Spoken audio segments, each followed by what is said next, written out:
नमस्कार, मैं दौलत शर्मा और आप देखना शुरू कर चुके हैं SPN9 न्यूज़। यहाँ पर जो है बड़ा झटका जो है यहाँ पर अब भाजपा को लगता हुआ नजर आ रहा है, क्योंकि यहाँ फिर से जो है राहुल गांधी की संसद सदस्यता बहाल हो चुकी है, क्योंकि उनके ऊपर से वो सजा जो मोदी सरनेम को लेकर उनके ऊपर केस डाला गया था जो 2019 से जो है वो लड़ रहे हैं, अब कहीं ना कहीं उनको वहां पे राहत मिलती हुई नजर आ रही है। गुजरात में उनको 2 साल की सजा हुई थी, संसद सदस्यता उनकी चली गई थी। उसके बाद उन्होंने सुप्रीम कोर्ट का जो है दरवाजा खटखटाया और पहली सुनवाई में ही यहाँ पे देखा क्या गया कि पुर्णेश मोदी से सुप्रीम कोर्ट जो है सवाल पूछ लेता है और उन सवालों के घेरे में पुर्णेश मोदी आ जाते हैं और दूसरी ही तारीख में यहाँ पे राहुल गांधी को जो है इंसाफ मिल जाता है। ये इंसाफ मिलने की बात लगातार कांग्रेस कह रही है और इसको लेकर प्रियंका गांधी भी ट्वीट करती हैं कि सूर्य और सत्य को ज्यादा देर छुपाया नहीं जा सकता, सत्य परेशान हो सकता है मगर पराजित नहीं। तो देखा जाए जब से राहुल गांधी के ऊपर इस कोर्ट पर फैसला आया है तो पिछले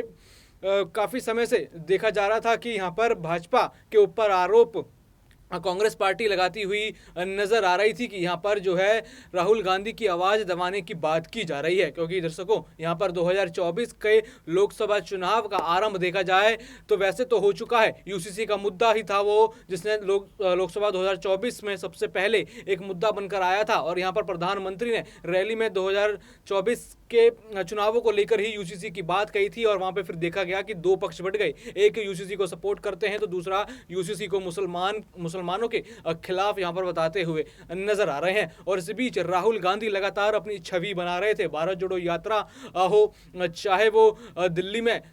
लोगों से उनका मिलना हो, मणिपुर जिस पर प्रधानमंत्री नरेंद्र मोदी पिछले कई महीनों से शांत हैं। आपको बता दें 87 दिनों से मणिपुर लगातार जल रहा है, वहां पर कई लोग अपनी जान गंवा चुके हैं, कई लोग अपना घर गंवा चुके हैं और राहत शिविर कैंपों में बहुत ही दयनीय स्थिति में रहना पड़ रहा है। जब विपक्ष लगातार प्रधानमंत्री नरेंद्र मोदी को घेर रहा है कि आप जाके मणिपुर जाइए, मणिपुर के लोगों से मिलिए, लेकिन वहां राहुल गांधी जाकर मणिपुर के लोगों से मिलते हैं, उनकी स्थिति जानते हैं, वहां का जायजा लेते हैं। इंडिया अलायंस के 21 सांसद जाते हैं, वहां की स्थिति देखते हैं, जायजा लेते हैं, मगर यहाँ पर प्रधानमंत्री नरेंद्र मोदी जायजा लेते हुए दिखते नहीं है। तो राहुल गांधी की लगातार छवि अब जो है एक सफल नेता के रूप में बनती जा रही है और कांग्रेस पार्टी का यह भी कहना है कि डिफेमेशन केस जो है 2024 से पहले ही इसलिए इतना खुलकर सामने आया, इतना हंगामा इस पर इसलिए हुआ क्योंकि 2024 में एक ही व्यक्ति था राहुल गांधी जिससे पूरी मोदी सरकार और कैबिनेट डरी हुई थी। संसद में वही व्यक्ति जो है बुलंदी से यहाँ पर सवाल पूछता था, चाहे वो अडानी का सवाल हो,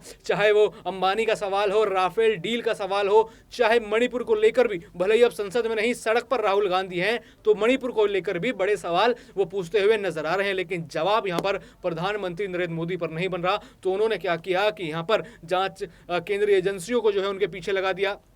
अपने कार्यकर्ताओं को, आईटी सेल को उनके पीछे लगा दिया, डिफेमेशन का केस राहुल गांधी पे मार दिया। लेकिन जब सुप्रीम कोर्ट की तरफ राहुल गांधी गए तो उनके लिए एक खुशखबरी आई और फिर से उनकी संसद सदस्यता यहाँ पे बहाल होती हुई नजर आई है। कुछ घंटों पहले ही ये फैसला आया है, जिसके बाद कांग्रेस पार्टी के समर्थकों में, कांग्रेस पार्टी के नेताओं में कहीं ना कहीं एक नई ऊर्जा देखने को मिली है और अब कहीं ना कहीं यही फैसला जो है मोदी सरकार की आंख का कांटा बन सकती है, उनके गले की फांस बन सकती है, क्योंकि अब वापस संसद में राहुल गांधी जाएंगे। पहले से ही मणिपुर को लेकर काफी हंगामा हो रहा है और राहुल गांधी हमेशा सवाल पूछने में मोदी सरकार से आगे ही दिखे और अब वहां वो फिर दोबारा सवाल पूछते हुए आएंगे और 2024 की राह बीजेपी के लिए काफी मुश्किल होती हुई अब और भी ज्यादा दिखाई दे रही है। और भी ऐसी खबरें जानने के लिए देखते रहिए SPN9 न्यूज़। धन्यवाद।